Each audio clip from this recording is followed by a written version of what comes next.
Bonjour à tous, j'espère que vous allez bien. Je suis ravie de vous retrouver pour cette nouvelle vidéo. Aujourd'hui, je vais parler de nos capacités spirituelles. Comme tout le monde le sait, ce sont des capacités que nous avons tous et qui vont au-delà de nos 5 sens physiques. Ce que je vais dire dans cette vidéo est à l'opposé de ce que vous avez l'habitude d'entendre. Certaines personnes auront sûrement du mal à accepter ce que je vais dire, mais prenez uniquement ce qui résonne en vous. Je ne suis pas là pour convaincre qui que ce soit, ce n'est pas mon intention, je suis là seulement pour donner des informations, pour vous aider à avancer au mieux sur votre chemin. Et les informations que je donne aujourd'hui, c'est pour vous éviter de gaspiller votre argent dans des formations qui ne vous seront d'aucune utilité. Enfin, pas pour tous en tout cas. Alors, est-ce que tout le monde peut développer ses facultés extrasensorielles et est-ce que nous en avons réellement besoin? Avant d'éclaircir ça, je vais déjà faire un point rapide sur nos facultés. Il y en a quand même quelques-unes. Alors, nous avons la clairvoyance. La clairvoyance, c'est la capacité de voir les guides, les défunts, les présences invisibles, les auras, tout ce qui se trouve dans l'astral et que notre vue physique ne peut percevoir. Nous avons la clairaudience. La clairaudience, c'est la capacité d'entendre les messages du monde subtil, mais d'entendre avec les oreilles, parce qu'il y a plusieurs manières d'entendre, et la clairaudience est liée aux oreilles.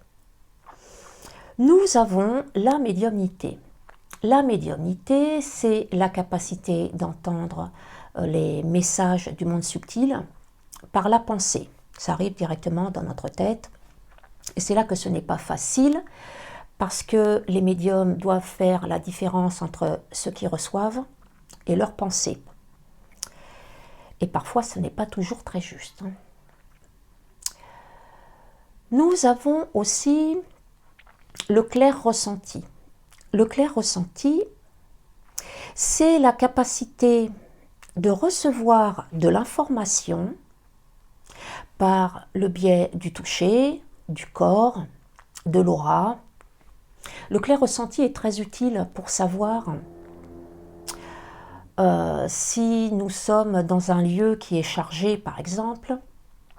Si c'est le cas, notre aura va se contracter et si c'est un lieu qui est plutôt positif, notre aura va s'expanser. Et c'est pareil pour les personnes, c'est pareil pour l'eau, c'est pareil pour les aliments, pour les pierres, etc. Ça nous donne beaucoup d'informations suivant nos ressentis. Nous avons aussi comme capacité spirituelle la clairconnaissance. La clairconnaissance, c'est la capacité de recevoir de l'information sans savoir d'où elle vient, sans avoir eu en amont une connaissance particulière. L'information arrive, elle est là et on sait qu'elle est juste.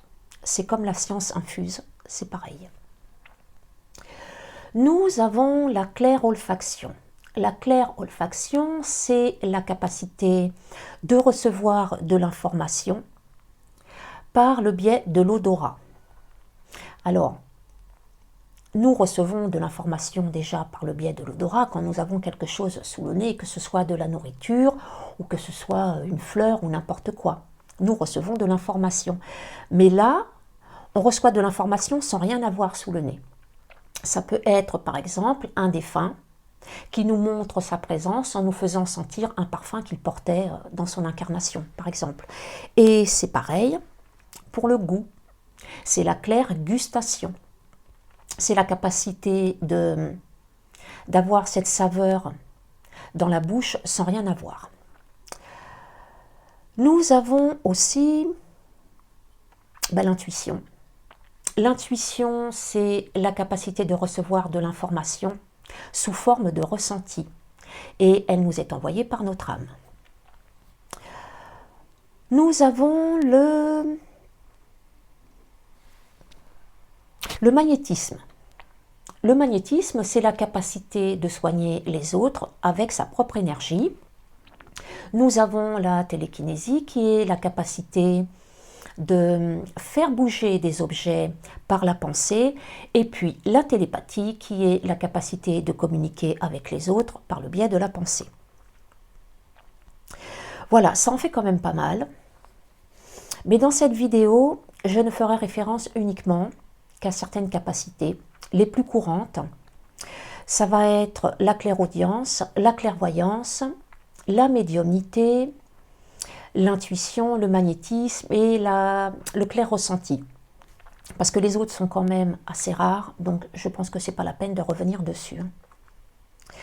Voilà, toutes ces facultés extrasensorielles ne sont pas des dons, ça fait partie de nous, de notre nature profonde, ce qui veut dire que tout le monde a la possibilité de développer des capacités, mais que tout le monde n'aura pas accès à toutes ces capacités. Quand on rentre dans la spiritualité et qu'on prend conscience de qui on est, très vite, on a envie de développer ses sens subtils. Quand j'ai su que je pouvais voir au-delà de ma vue physique, je m'y suis mise. J'ai acheté des livres, j'ai commencé à faire des exercices. Et assez rapidement, j'ai commencé à ressentir une pression au niveau du troisième œil et sur les tempes. Chaque fois que je portais ma conscience dessus, je ressentais cette pression. Et plus je restais longtemps, et plus cette sensation de pression était forte. Et pourtant, je n'ai jamais réussi à ouvrir mon troisième œil. Alors, pourquoi, avec le temps que j'ai passé à faire ces exercices et les ressentis que j'avais, ça n'a pas marché? Il y a deux raisons à ça. La première, c'est parce que ce n'est peut-être pas encore le bon moment pour vous. Et la deuxième, c'est que ce n'est pas prévu à votre plan de vie. Malgré tout ce qu'on peut lire et entendre sur Internet, on ne peut pas développer nos sens subtils comme nous souhaitons. Ce sont nos guides qui ouvrent le robinet, si je puis dire, pour que ça passe dans le tuyau. Ça concerne la clairaudience, la clairvoyance et la médiumnité. Pour les deux autres, pour l'intuition et le clair ressenti, ces deux-là, tout le monde peut les développer. Tout le monde a accès à ces deux sens subtils et il est même conseillé de les développer. Ça peut énormément nous aider dans notre incarnation, nous aider à faire les bons choix. Si je n'ai pas pu ouvrir mon troisième œil à l'époque, c'était en 2015 ou 2016, c'était au tout début de ma spiritualité. Si je n'ai pas pu le faire, ce n'est pas que je n'ai pas réussi, c'est simplement parce que mes guides m'en ont empêché. Ils ont serré le robinet, parce que ce n'était pas encore le bon moment pour moi pour le faire. Je n'étais pas prête, j'avais d'autres choses à vivre avant. Toutes les personnes qui ont la clairvoyance, la clairaudience et la médiumnité, ce n'est pas par hasard. C'est parce que leur âme, dans cette incarnation, ont choisi d'aider les autres dans leur croissance spirituelle. Toutes les personnes chez qui c'est ouvert, que ce soit depuis la naissance, c'est-à-dire depuis toujours, ou qui les ont développées plus tard, c'est parce que c'était prévu à leur incarnation. Si votre âme a décidé de prendre une voie professionnelle plus classique, a choisi une voie professionnelle plus classique, développer vos clairs ne servira à rien. Là-haut, ils n'ouvriront pas le robinet. Si je vous dis ça, ce n'est vraiment pas pour vous décourager. C'est pour vous éviter de gaspiller votre argent si vous avez l'intention de faire une formation pour ouvrir un de ces clairs. Si je peux me permettre, je vous conseille plutôt de mettre cet argent dans une formation pour développer l'intuition ou le clair ressenti. Après, c'est votre argent, ce n'est pas le mien, hein, donc vous faites comme vous voulez. Si vous ne savez pas si vous pouvez ouvrir un de ces clairs, demandez simplement à vos guides. Et si la réponse est non, ce n'est pas parce que c'est non maintenant que ce sera toujours non. Peut-être que vous avez besoin de passer par certaines étapes avant de développer ce clair. Peut-être que vous n'êtes pas encore prêt, ce n'est pas encore le bon moment pour vous. Il y a des personnes qui développent leur capacité spirituelle hyper tard, hein, c'est pas dérangeant, hein, ce n'est pas un problème. Voilà ce que je voulais dire sur ces 3 clairs. Maintenant, j'aimerais revenir sur le clair ressenti. Il y a une personne qui est hyper calée dans ce domaine, c'est vraiment un expert, c'est Jan Lipnik. Jan Lipnik propose des stages et pour ceux que ça intéresse, je mettrai dans la barre d'infos un lien vers son site. Il a fait aussi un livre, c'est celui-ci. Connais-toi toi-même et tu connaîtras l'univers et les dieux. Ce livre est une mine d'informations. Il vous donne vraiment tout sur notre composition, je dirais. Donc sur tous les chakras, pas seulement les 7 chakras principaux, sur les nadis, sur nos corps subtils. Il donne des exercices à faire et il donne aussi des codes d'activation ADN, il y en a plein dans le livre et ça peut énormément nous servir. Ça va nous aider par exemple à nous ancrer à la terre. Ça va nous aider pour ceux qui font des soins holistiques à activer les chakras des mains. Par contre, ces codes d'activation ne sont pas éternels. Hein. Ça peut durer entre 5 minutes et 45 minutes à peu près.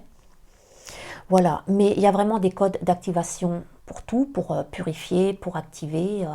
Je l'ai testé moi-même sur de l'eau, donc j'ai déjà purifié mon eau avant. Et puis ensuite, j'ai dit 3 fois le code Nuknai, donc Nuknai, Nuknai, Nuknai, en mettant mes mains autour de cette bouteille d'eau, et je suis restée comme ça à peu près 1 minute. Et ensuite, j'ai pris le taux vibratoire de cette eau. Alors, vous pouvez le prendre avec votre aura pour les experts, hein, pour ceux qui arrivent à ressentir juste avec l'aura, juste avec les mains. Le clair ressenti, c'est beaucoup le toucher. C'est ce que je disais au début de vidéo. Et moi, j'ai pris avec mon pendule. Je ne suis pas suffisamment experte. Eh bien, ça a grimpé, enfin, ça a drôlement grimpé dans le taux vibratoire. Hein. Voilà, mais après ça reste pas longtemps. Alors ce code, je ne me rappelle plus de sa durée. Hein. Je vous laisse faire vos propres recherches. Voilà, par contre, ce code n'est pas dans ce livre. C'est un code que j'avais trouvé sur Internet. Malheureusement, je n'ai pas mis en favori la page. J'ai eu du mal à le retrouver. Je ne l'ai pas retrouvé. Mais c'est bien Nuknai. Voilà, c'était juste... J'avais juste testé par curiosité. Moi, j'ai testé plein de trucs. Je suis très curieuse. Et puis, je ne prends pas forcément pour vrai tout ce qu'on me dit. J'ai besoin de tester avant. Voilà, et de demander à mes guides aussi. Parce que des fois, entre ce qu'on lit et ce qu'on trouve sur Internet, il y a beaucoup de choses. Il y a beaucoup d'erreurs. Voilà. J'aimerais aussi parler du magnétisme. Le magnétisme, ce n'est pas un don familial qui se transmet de génération en génération, comme on a pu le croire pendant des décennies. Le magnétisme, tout le monde en a, tout le monde peut le développer, c'est simplement une question d'entraînement. Mais c'est toujours pareil, ce n'est pas parce que vous allez le développer que vous allez pouvoir en faire votre métier. Si ce n'est pas prévu à votre incarnation, vous ne ferez pas carrière dans le magnétisme.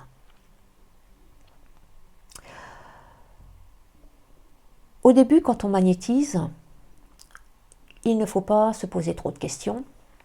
Ça, c'est juste au début, hein, parce que après, il faut quand même faire attention. Le magnétisme a quand même ses dangers. Au début de ma spiritualité, j'ai voulu tester mon magnétisme Et je me suis exercée sur un citron. Alors, voilà mon citron. Alors, c'était en 2015 ou 2016. Il a bien noirci depuis. Je l'avais laissé dans un tiroir. Il était un peu plus jaune. Avec le temps, il a noirci. Il est vraiment très dur. Il ne sent plus rien, mais il a senti pendant encore des mois.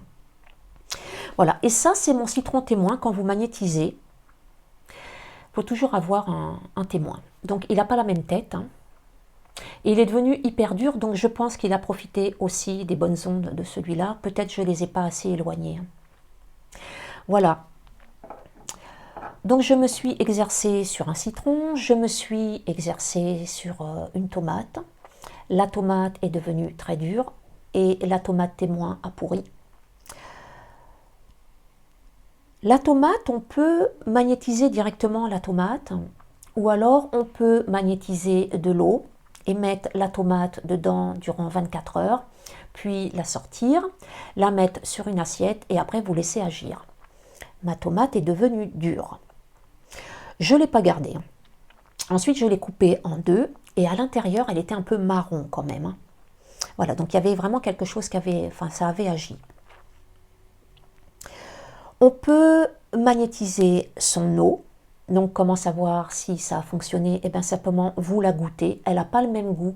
Quand je magnétisais mon eau, je trouvais qu'elle avait un goût de ferraille. Plusieurs personnes l'ont goûté. Effectivement, ils ont trouvé qu'elle avait un goût différent. Ils n'ont pas su définir ce goût. Moi, j'ai trouvé qu'elle avait un goût de ferraille. On peut magnétiser ces plantes. Ça leur fera du bien, surtout si elles sont mal en point. Voilà. Quand vous magnétisez des fruits, vous pouvez magnétiser donc le citron, la clémentine ou une mandarine. Ne faites pas plus gros. Ne prenez pas l'orange ou le pamplemousse parce que c'est quand même un peu gros pour un début. Choisissez aussi des fruits qui ne sont pas traités. Prenez du bio. C'est mieux quand même. Voilà. À force de magnétiser, vous allez voir que vous allez commencer à ressentir les chakras dans le creux de vos mains. Vous n'allez pas les sentir tourner, mais vous allez vraiment sentir une forte pression. Là, c'est que vraiment vos chakras sont activés.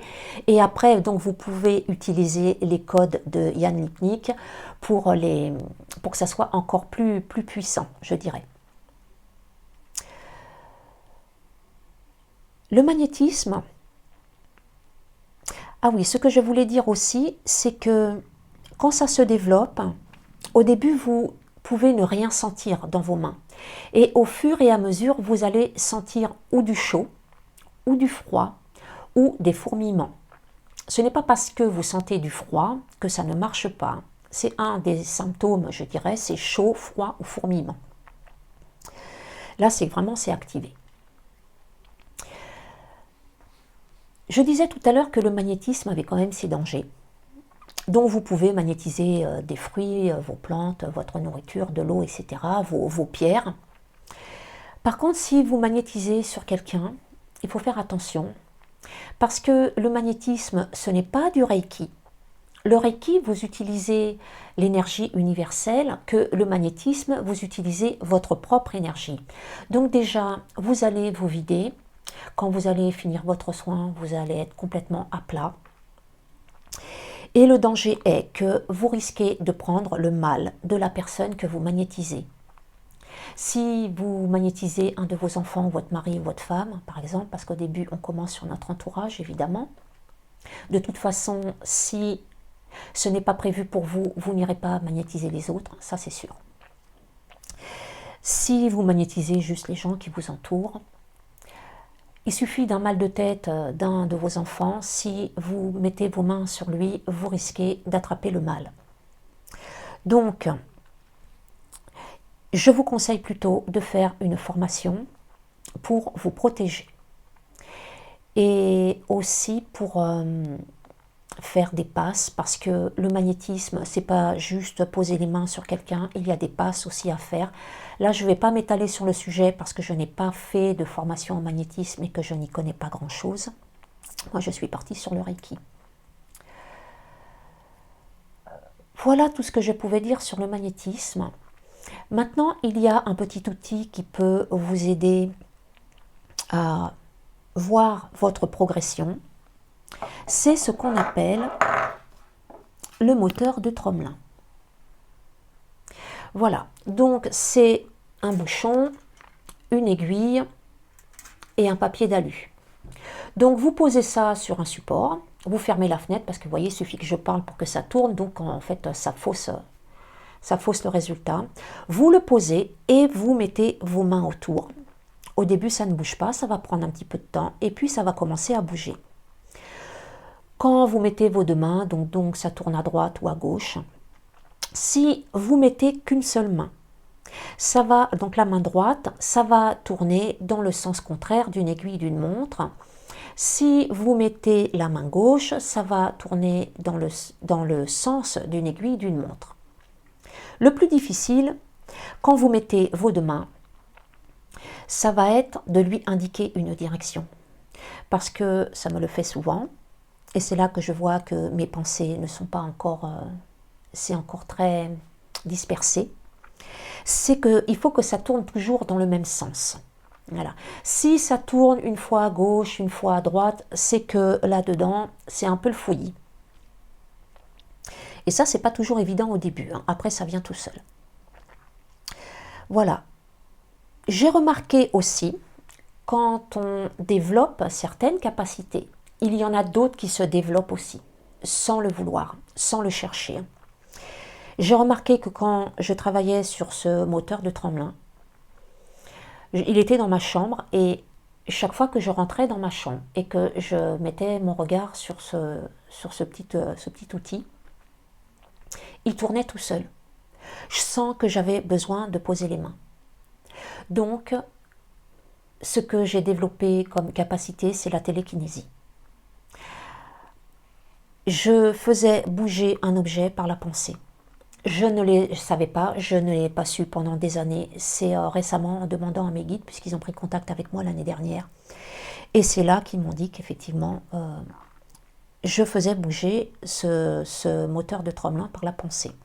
Je n'ai pas été plus loin, hein, parce que je ne trouve aucun intérêt à le faire en fait. Hein. Développer ma télékinésie ne va pas servir mon évolution, donc je n'ai pas envie de passer du temps à faire ça. Voilà, mais on peut le faire. Voilà tout ce que je pouvais dire sur le magnétisme. Je comprends que ce ne soit pas facile à accepter, de ne pas pouvoir ouvrir ses clairs, parce que ça fait des années qu'on nous dit que tout le monde peut développer ses capacités extrasensorielles. Et moi, j'arrive avec ma vidéo et je vous dis le contraire. Il y a une croyance en spiritualité qui est de penser que nous sommes libres de tout faire. Ce n'est qu'une croyance parce qu'en réalité, on ne contrôle rien. Nos guides nous montrent une direction pour aller vers des situations qui vont nous permettre d'évoluer. Si développer nos clairs ne sert pas à notre évolution, il n'y a aucun intérêt à le faire. Voilà, c'est la fin de la vidéo. J'espère que vous ne serez pas trop déçus. J'aimerais vous dire, ne le soyez pas. Parce que si vos guides n'ouvrent pas le robinet, c'est qu'il y a quelque chose de mieux pour vous. Quelque chose qui servira votre évolution. Voilà, je vous laisse. Je vous retrouve bientôt pour une prochaine vidéo. Prenez soin de vous et passez de bonnes vacances si vous êtes en vacances. Ciao!